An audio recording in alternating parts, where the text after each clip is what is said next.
මිත්‍රවරුනි මම ජයතිස්ස කුමාරගේ මම ඉංග්‍රීසි ගුරුවරයෙක් මට දීර්ඝකාලීන අත්දැකීමක් තියෙනවා මේ අත්දැකීම මේ නවීන තාක්ෂණ විසින් මගින් ඔය කට්ටියටත් දායාද කරන්න මට මේක හොඳ අවස්ථාවක් මේ පාඨමාලාව කට්ටිය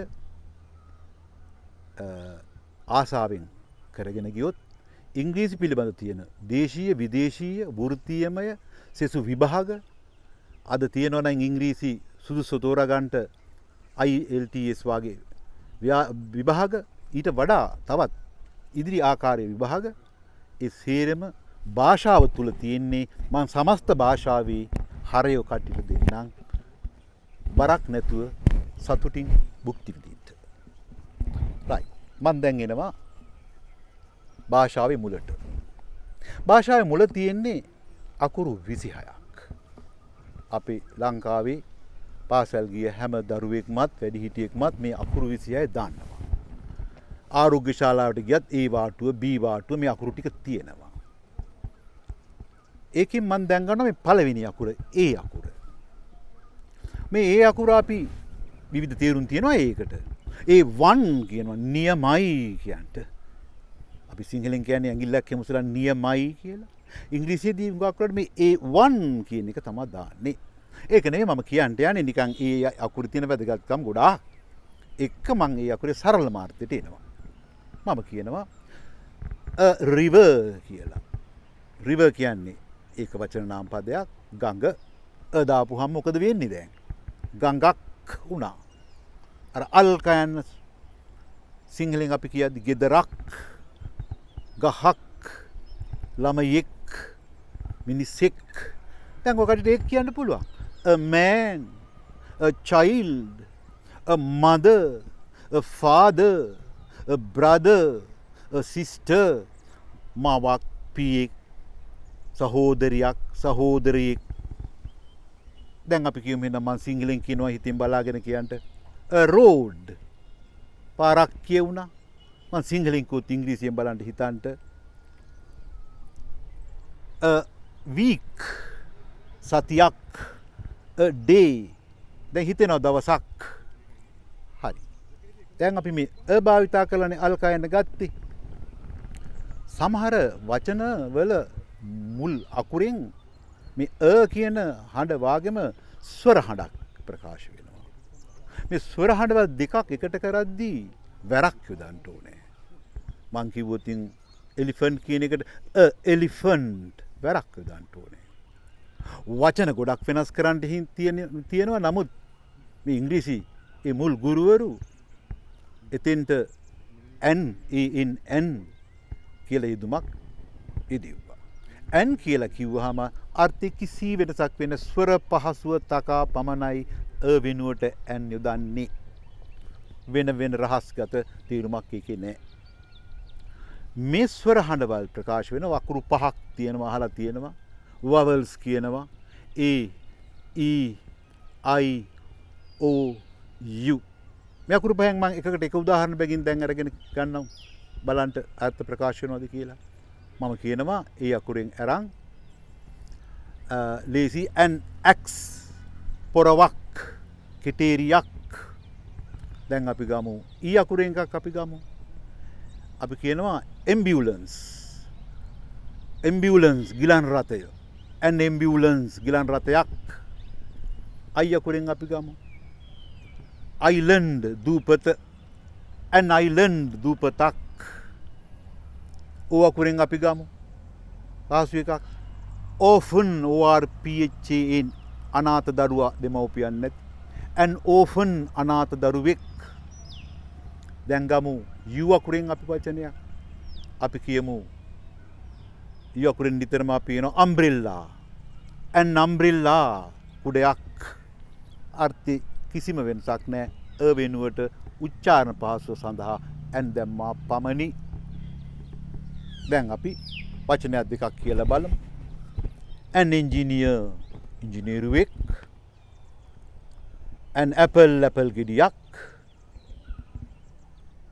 an අපි ගත්තොත් සරලතාව වචනයක් an engineer ඉංජිනේරුවෙක් මම කලින් කිව්ව වචනයක්.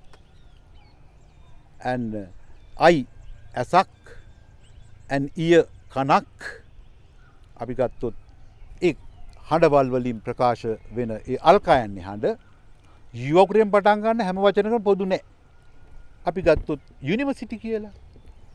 යුනිවර්සිටි අර ස්වර හඬ මැකෙනවා. එතකොට ගන්නවා අපි a university, union, a union සමූහයේ එකමුතුව ඒකකය. අපි ගත්තොත් තවත් වචනයක් ඒවා යුනිෆෝම් නිල ඇඳුම, a uniform නිල ඇඳුමක්.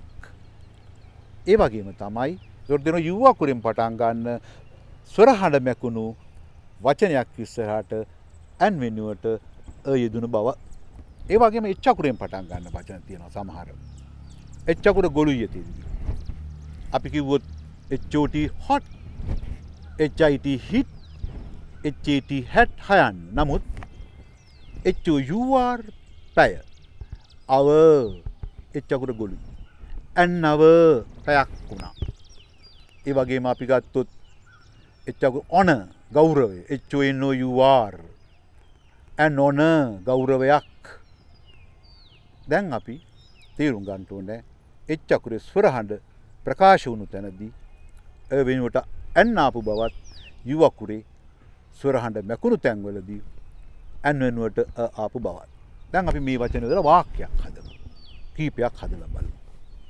මම කියනවා this is a building. මේක ගොඩනැගිල්ලක්. හරි සරලයි. සරල වුණාට සිංහලෙන් තියෙන වචන දෙකයි ඉංග්‍රීසියෙන් වචන තුනක් තියෙනවා. ඇයි? මේක ගොඩනැගිල්ලක්. this a building කිව්වනම් ඒක කියවිලා හැබැයි. ඉංග්‍රීසි මද වශයෙන් දන්න කෙනෙක් සමහර වෙලාවට හරිනේ. ඉතින් this a building මේක ගොඩනැගිල්ලක්. විදේශිකයෙකුට කියනවා this a building. විදේශිකයාට ඉතින් ඉංග්‍රීසි ව්‍යාකරණයක් හොයන්න නෙවෙයි තේරුම ගන්න තියෙන yes කියනවා. මේ ඉංග්‍රීසි වලට බොහෝ වෙලාවට විදේශිකයොත් එක්ක කතා කරන්න පහසු වැරදි හොයන්නේ නැහැ ඉංග්‍රීසි වල. එයාට අර්ථය ගන්න ඕනේ. ඒ නිසා ඉංග්‍රීසි වැරදුනාට කතා කරන්න බය වෙන්න එපා. මොකද අවශ්‍ය භාෂාවේ නිවැරදි හරි බව නෙවෙයි අර්ථය ප්‍රකාශ වුණාද කියන එක සරල ජීවිතයේදී. නමුත් හරවත් ලෙස භාෂාව හසුරවන්න පුළුවන්කම තුල ඒකේ තියෙන ශාස්ත්‍රීය බවක් ඕනෑම අවස්ථාවකදී උගත් සමාජයක් අමතන්ට භාෂාව හරවත් ලෙස හැසිරෙන්න එතනින් පටන් ගන්නවා.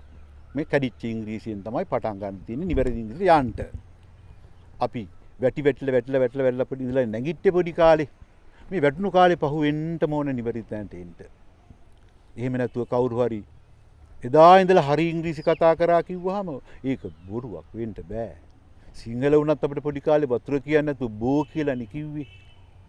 මට මතකයි ගම් වල කියනවා කිරි නෙවෙයි යුක්කුම්. ඔය වචන ළමයට දෙන්නේ පහසුවට. අර්ථය වැදගත් කරන්නේ. හරි.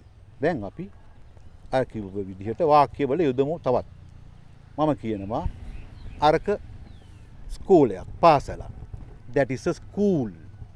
that එකේ තියෙනවා අර කියන එක is එකේ තියෙනවා වෙන්නේය වෙති කියන අදහස ස්කූල් පාසලක්. අර තියෙන්නේ පාසලක් අරක පාසලක් වන්නේය.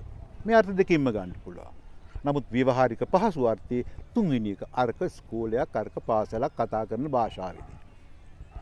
එහෙනම් මම කිව්වොත් ඒක ප්‍රශ්නයක්. ඒක it is a question. අපි it is a question කුද එක ප්‍රශ්නයක්. ගැටලු සහගත එකක් බොහෝ වෙලාවට problem කියනවා. it is a problem. ඒක ගැටලුවක්. ඒක ප්‍රශ්නයක්. එතකොට ඒක කියන අර්ථය it එකේ තිබ්බා. is එකේ තියෙනවා එතන වන්නේය කියන එක. නමුත් අපිට එච්චර දෙයක් සරල අර්ථයෙන්ම ගන්න. ඒක ප්‍රශ්නයක්. ඌ සුරතලික් වචන දෙකයි අපි එකට ගමු it is a pet. is එකේ තේරුම හොයන්න යන්න ඕනේ නැහැ. දැන් අර්ථය අපි දන්නවා. ඇය මවක්. she is a mother. ඔහු පියෙක්. he is a father. මම සංචාරකයෙක්. I am a tourist. නමුත් I am a tourist කිව්වමත් වචන දෙකයි. ඉංග්‍රීසි වචන තුනයි. එහෙනම් am එක අතිරේක වුණාට am එකේ තියෙනවා මම සංචාරකයෙක් වෙමි කියන අදහස ප්‍රකාශ වෙනවා එතෙන්දී. නමුත් අපි ලියනකොට මම සංචාරකයෙක් වෙමි කිව්වට කතා කරද්දි කවදාවත් අපි ඒක නමුත් ඉංග්‍රීසියේදී කතා කරන එකයි ලියන එකයි එක වාක්‍යයක්. මම පාරිභෝගිකයෙක් I'm a customer. මම ශිෂ්‍යෙක්. I'm a student. මම අර මේ කියන එක දැන් දාන්නේ. ඔබ ගුරුවරයෙක්. You are a teacher.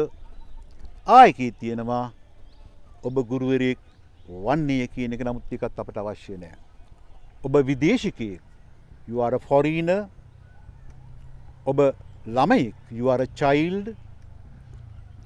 මේ විශේෂණ පදවලට මේවට විශේෂණ පදයක තුන වෙනකොට විශේෂණ පදයේ මුල් අකුර අනුව and වෙනස් වෙන්න පුළුවන්. උදාහරණයක් වශයෙන් කිව්වොත් කාරණය matter. කාරණයක් a matter. වැදගත් කාරණයක් an important matter. අර important කියන වැදගත් කියන විශේෂණ පදය ආවම ඒක ඇන් උනා. elephant. an elephant වනාලියෙක් කිව්වොත් wild elephant a wild elephant. විෂය subject. අපි කිව්වොත් ප්‍රයෝජනවත් විෂයක් කියලා a useful subject. ප්‍රයෝජනයක් නැති ක්‍රියාවක් a useless act. දැන් මේවා අපි යොදලා බහු අර්ථ වලට යනවා. බහු අර්ථ වලට යනකොට this එක these වෙනවා, is එක ආ වෙනවා, අහකට නැත්නම් and අහකට ගිහින් නාම පදේ බහු වෙනවා. This is a point. මේක කාරණයක්. These are points. මේවා කාරණා. පොයින්ට් එකක් තියෙනවා කියන්නේ යමක් සනාථ කරන්න. එතකොට ඉවත් වුණා, points වුණා, is එක ආ වුණා, this එක these වුණා. එහෙනම් this is a building. මේක ගොඩනැගිල්ලක්. These are buildings. මේවා ගොඩනැගිලි. That is a vehicle. අරක වාහනයක්. that එක those වුණා. අනිත් වෙනස්කම් is ආ වුණා, අහකට ගිහින් නාම පදේ බහු වුණා. Those are vehicles. HI શબ્ද වෙන්නේ ඉංග්‍රීසි උච්චාරණයේදී vehicles. නමුත් අපි ගොඩාක් අය අහනවා vehicles කියලා කියනවා. අපිට කමක් නැහැ. ඒක අපි මේ මිනිස්සුත් එක්ක ඉන්නකොට ඒ ආකාරයෙන් එහෙම යමු. අපි සමාජයේ තියෙන ඉංග්‍රීසි උච්චාරණ තව තියෙන ඔය ඔෆිස් වල තියෙනවා procedure කියලා කියනවා. ඉංග්‍රීසි උච්චාරණ procedure.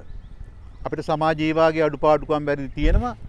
අපි ඒවා සමාජයේ තියෙන බව දැනගෙන ඉංග්‍රීසි දැනුමක් නැති හින්දානේ ඒක දිහා අපි ඒක කිසිම ආකාරයකින් බලන්න එපා. අපි හරියට හදාගමු.